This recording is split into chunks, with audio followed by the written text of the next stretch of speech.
तो hello students of class 7th। अभी तक हमने हमारा फर्स्ट चैप्टर कंप्लीट कर लिया है साइंस का। अब हम मूव करेंगे हमारे सेकंड चैप्टर की तरफ, जिसका क्या नाम है, heat and it's transmission. Heat and it's transmission क्या होता है? सबसे पहले हम आज चैप्टर के इंट्रोडक्शन के बारे में देखेंगे कि चैप्टर का नाम क्या है, हीट क्या है, उसका ट्रांजिशन क्या है। ओके, तो हम स्टार्ट करते हैं। What is heat? Heat is a form of energy. हमें सबको पता है कि एनर्जी क्या होती है। एनर्जी अलग अलग फॉर्म में एग्जिस्ट करती है। कुछ विंड एनर्जी होती है, कुछ हाइड्रो एनर्जी होती है, कुछ हीट एनर्जी होती है, कुछ मैकेनिकल एनर्जी होती है। तो आज हम पढ़ेंगे हीट।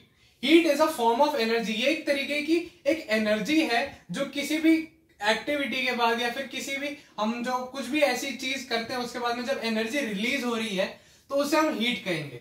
ओके, तो हीट के हम नेक्स्ट पॉइंट्स पढ़ते हैं। Heat flows from higher energy level to lower energy level.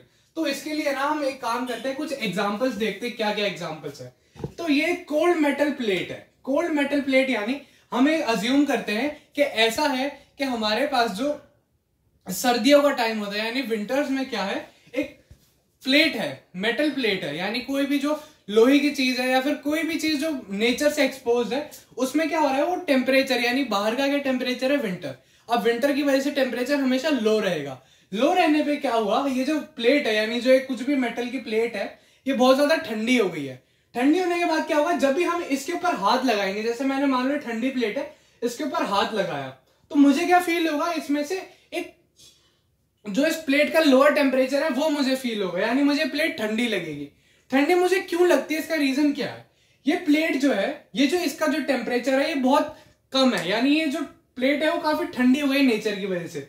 और जो मेरी बॉडी है उसका इससे टेम्परेचर ज्यादा है, यानी अगर मुझे सर्दियों में रहना है, अगर मुझे मेरी बॉडी के साथ सरवाइव करना है तो मुझे मेरी बॉडी की हीट मेंटेन रखनी पड़ेगी, यानी नेचर के मुकाबले मुझे मेरी बॉडी को ज्यादा वार्म रखना पड़ेगा। यानी मेरी बॉडी ज्यादा वार्म है और ये ज्यादा कोल्ड है।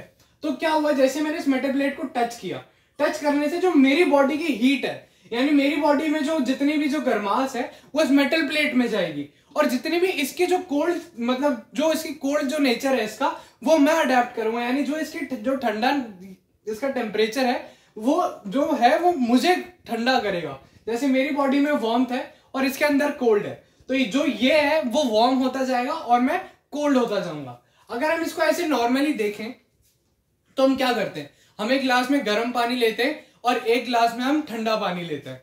फिर हम उन दोनों पानी को अगर मिक्स कर देंगे तो क्या होगा, जो ठंडा पानी है वो गर्म को ठंडा करने की कोशिश करेगा और जो गर्म पानी है वो ठंडे को गर्म करने की कोशिश करेगा। तो ये एक पॉइंट पे आके बराबर स्टेज पे आ जाता है। तो इसमें क्या हो रहा है, जो ज्यादा टेम्परेचर है उससे कम की तरफ हीट जा रही है, यानी मेरी बॉडी में हीट बहुत ज्यादा है, ठीक है, वार्मथ ज्यादा है, यानी ये कोल्ड है और मैं वार्म हूं। जैसे मैंने इसको टच किया तो मेरी बॉडी की हीट इसमें जा रही है और जो इसकी जो कोल्डनेस है वो कम होती जा रही है और वो मेरा टेम्परेचर कम कर रही है। तो ये हमारा पॉइंट यहाँ प्रूव होता है कि higher energy level to lower energy level, मेरी बॉडी में जो हीट एनर्जी है वो बहुत ज्यादा है और इसकी जो हीट एनर्जी है वो कम है। मैंने इसको टच किया तो क्या हुआ, जो मेरी हायर एनर्जी थी वो इस मेटल की प्लेट में चली गई और जो मेटल की लोअर एनर्जी थी यानी जो मेटल में लोअर हीट एनर्जी थी, हम यहाँ पे हीट को एक एनर्जी के हिसाब से समझ रहे हैं। जैसे मैं बोल रहा हूं एनर्जी, तो इसका मतलब ये कम ठंडी है और मैं ज्यादा गर्म हूं, ठीक है, यानी मेरा टेम्परेचर जो है वो वार्म है और ये जो है वो कोल्ड है।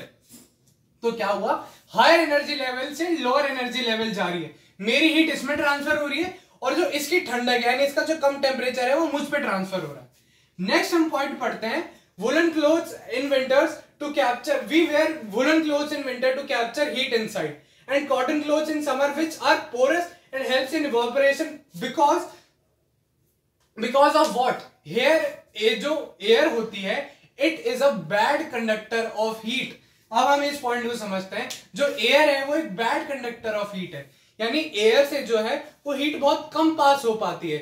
यानी अगर मैंने एक चीज को वार्म बहुत ज्यादा रख रखा है, उसके बीच में अगर एयर है तो उससे जो हीट है वो बाहर नहीं जाएगी। इस एग्जाम्पल से अगर हम हमारे विंटर्स के कपड़ों को समझें तो क्या हो रहा है, woollen clothes, we wear woollen clothes in winter, हमने वुलन क्लोथ्स पहने, हमारी बॉडी के बीच में और जो वुलन क्लोथ है उसके बीच में एयर बच गई है, यानी एयर उसके बीच में अटक चुकी है। अब क्या होगा, जो हमारी जो बॉडी हीट है ना उससे जो एयर है वो भी वार्म हो जाएगी, लेकिन वो पास नहीं करेगी हीट, यानी वो हीट और ज्यादा निकालेगी नहीं खुद में से। तो क्या होगा, जो हीट है हमारी बॉडी में वो एक्यूमुलेट होती जाएगी और वुलन क्लोथ से वो बाहर नहीं निकल पाती है। तो इससे क्या होगा, हमारी जो बॉडी है वो विंटर्स में वार्म रहेगी। इसलिए हम वुलन क्लोथ्स पहनते हैं, क्योंकि उससे क्या होता है, हमारी बॉडी में हीट बढ़ती है। अब क्या है, we wear cotton clothes in summers which are porous. अब इसका मतलब क्या हुआ, we wear cotton clothes in summers. अब ये पॉइंट हम समझे तो क्या है, जो कॉटन क्लोथ्स होते हैं पोरस, पोरस का मतलब उसमें बारीक बारीक बारीक बारीक बहुत ज्यादा छोटे छोटे छेद होते हैं। क्या होता है, मान लो अगर ये कॉटन की कोई भी कपड़ा है ऐसा, तो इसके अंदर हम अगर बहुत ज्यादा जूम करके देखेंगे ना, तो ऐसे ऐसे ऐसे ऐसे ऐसे ऐसे ऐसे आप ऐसे लाइट में भी देखोगे कॉटन के कपड़े को, तो उसमें बहुत ज्यादा छेद होते हैं। लेकिन जो नॉर्मल हमारे सर्दियों के कपड़े होते हैं उनमें इतने छेद नहीं होते।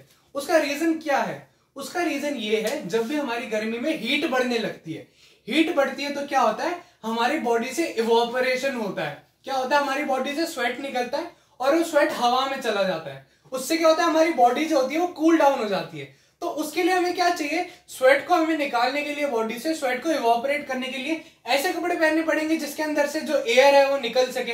तो कॉटन के कपड़े में बहुत ज्यादा छोटे छोटे होल्स होते हैं, तो क्या होगा, उसके थ्रू जितना भी इवोपरेशन होना है वो हमारी बॉडी से हो जाएगा, हमारी बॉडी का जो हीट है वो मेंटेन हो जाएगी।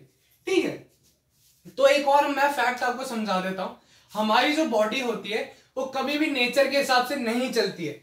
उसको एक फिक्स मैंडेटरी है कि उसको एक फिक्स टेम्परेचर पे रहना पड़ेगा। कैसे रहना पड़ेगा, अगर उसको उसकी सारी बॉडी की एक्टिविटी करनी है, यानी अगर उसकी बॉडी को उसको मेंटेन करना है, तो ऐसा नहीं है कि जैसे सर्दियां है तो हमारे बॉडी का टेम्परेचर बहुत ज्यादा कम हो गया, या फिर गर्मियां है तो हमारी बॉडी का टेम्परेचर बहुत ज्यादा बढ़ गया। ऐसा नहीं कर सकते। क्यों, क्योंकि हमने अगर नोटिस किया हो कि हमें जब बुखार होता है तो वो क्या कहते हैं, तुम्हारी बॉडी का टेम्परेचर 1 डिग्री बढ़ गया, 2 डिग्री बढ़ गया, तो वो हमारे लिए बीमारी की स्टेज है। इसलिए हम कभी ये नहीं कर सकते कि हमारी बॉडी का टेम्परेचर कम या ज्यादा होने दें।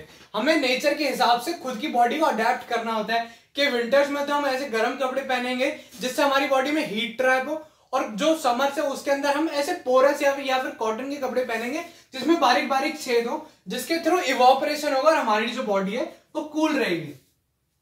तो इसमें हमें क्या पॉइंट याद रखना है, air is a bad conductor of heat. जो एयर होती है वो एक बैड कंडक्टर ऑफ हीट होता है। नेक्स्ट पॉइंट क्या है, अब हम पढ़ेंगे व्हेन पेट्रोल और diesel are burn fuel energy is converted into heat energy. Point ये है कि जो हीट एनर्जी होती है वो कन्वर्टेबल होती है।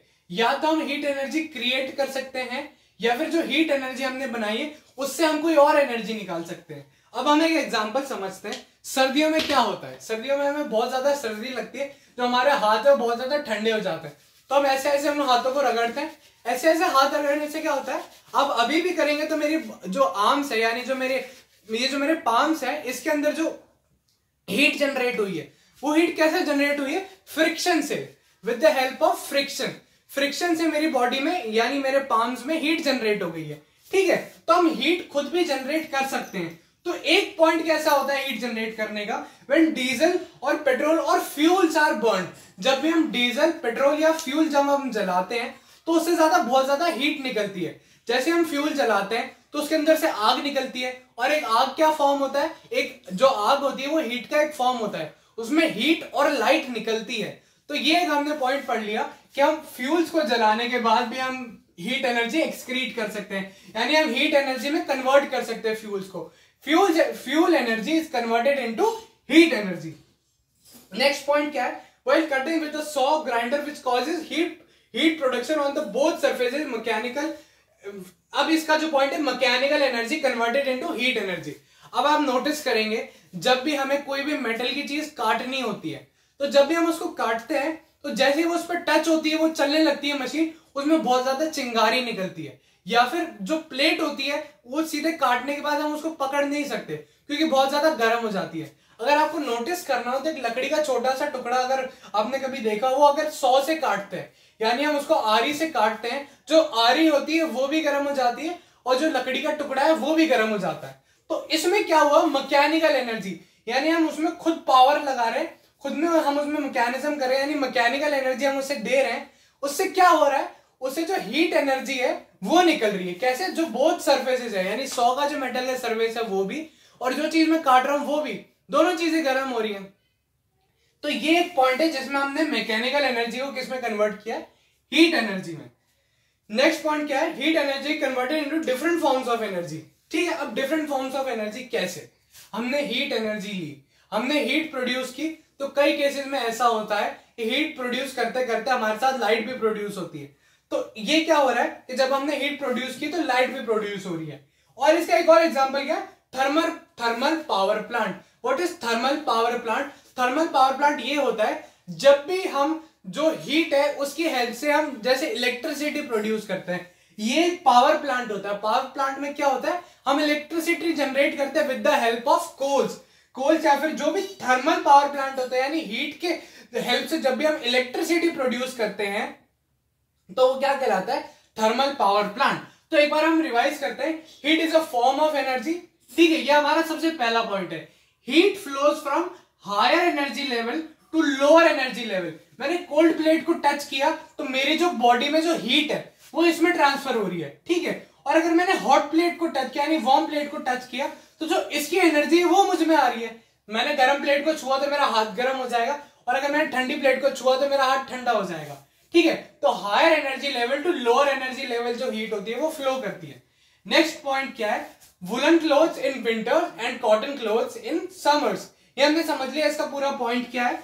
नेक्स्ट हमारे पास जो है, when petrol diesel are burn, जब भी हम पेट्रोल डीजल या फ्यूल बर्न करते हैं तो उसमें हीट एनर्जी एक्सक्रीट होती है।